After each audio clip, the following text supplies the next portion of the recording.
बिस्मिल्लाहिर्रहमानिर्रहीम।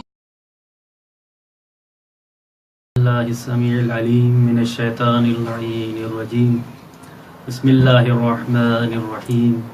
अल्हम्दुलिल्लाहि रब्बिल आलमीन व सल्लल्लाहु अला मुहम्मदिन व आलिहि त्ताहिरीन व लअनतुल्लाहि अला अअदाइहिम अजमईन। अम्मा बाद। नाज़रीन इकराम, अस्सलामु अलैकुम व रहमतुल्लाहि व बरकातुहू। अॼु जो असांजो जेको मौज़ू सुकुन आहे ऐं गुफ़्तगू करणी आहे उहो नहजुल बलागा जे मौज़ू ते आहे।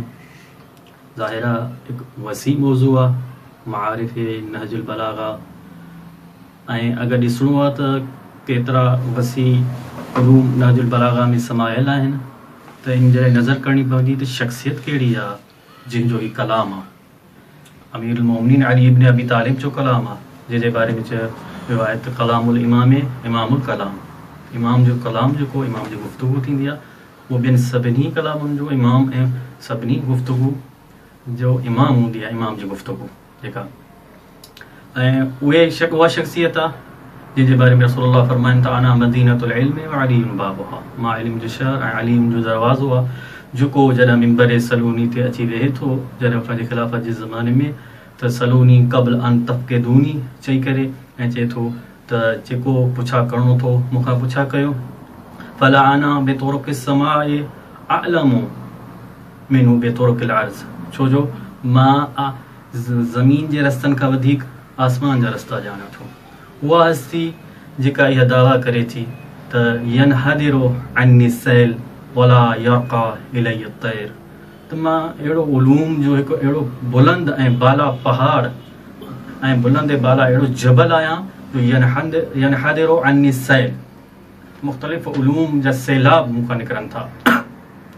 हर जबल मां जेको पाणी बरसाति जो पई ऐं उन मां नदियूं नाला न निकिरंदा आहिनि, सैलाब न थींदो आहे। जबल जेके बुलंदो बाला हूंदा आहिनि उन्हनि मां जॾहिं उन्हनि ते बरसाति पवंदी आहे त उन्हनि मां उहो नदियुनि जी शिकल में अची वही करे ऐं मख़लूक़ात खे ॿियनि खे सैराब कंदी आहे। मौला बि इहो चवनि था मां उहो बुलंद बाला जबल आहियां।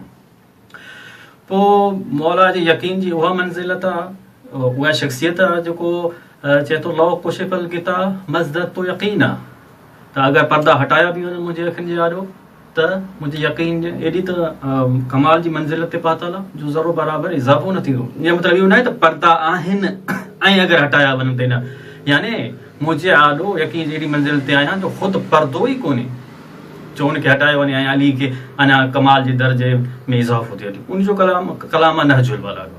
सभ खां पहिरियां अगरि नहजुल बलागा सैयद रज़ी अल्लाह मक़ामो जमा कयो आहे, ख़ुदा उन ते रहम फरमाए, त इहो जेको मजमू आहे नहजुल बलागा उनखे सैयद रज़ी नहजुल बलागा जो नालो ॾिनो आहे। नहज याने रस्तो, उसलूब, तरीक़ो, रविश, ऐं बलागा जी अगरि उलूम जे लिहाज़ खां मानी बयान में मुफ़स्सल हिकु तारीफ़ कई वई आहे। असां हिकु मुख़्तसर, छो जो असांजो मक़सूद आहे त मुख़्तसर टाइम में कुझु आराइज़ पेश कया वञनि, त आम फाम ज़बान में अगरि फ़साहत ऐं बलागा जी तारीफ़ कई वञे, फ़साहत जो मतिलबु आहे तव्हां वटि हिकिड़ो मक़सदु आहे, हिकु मफ़हूम, हिकु माना ॿिए कंहिं शख़्स ताईं, ॿिए माण्हुनि ताईं मुंतक़िल करणु चाहियो था, त उनजे लाइ मुख़्तलिफ़ अल्फाज़ तव्हांजे ज़हन में अचनि था, कहिड़ो लफ़्ज़ तव्हां अदा करे ऐं उहा माना माफ़ी ज़मीर पंहिंजो ॿियनि ताईं पहुचायो। फ़साहत जो मतिलबु आहे उन्हनि सभिनी अल्फाज़नि मां बहितरीन अल्फाज़ जी चूंड खे फ़साहत चइबो आहे। वरी उन्हनि अल्फाज़नि खे पंहिंजे महल ऐं मौक़े ते इस्तेमालु करणु, छो जो हर लफ़्ज़, हर गुफ़्तगू जो महल मौक़े हूंदो आहे उन ते इस्तेमालु करणु, इन खे चइबो आहे बलागत। ऐं सैयद रज़ी जॾहिं जमा कयो आहे, सैयद रज़ी अलैहि रहमा, त इनखे जमा कयो आहे त हुन बि सिर्फ़ु साईं जन फ़साहत ऐं बलागत जे पहलू खे ॾिठो आहे।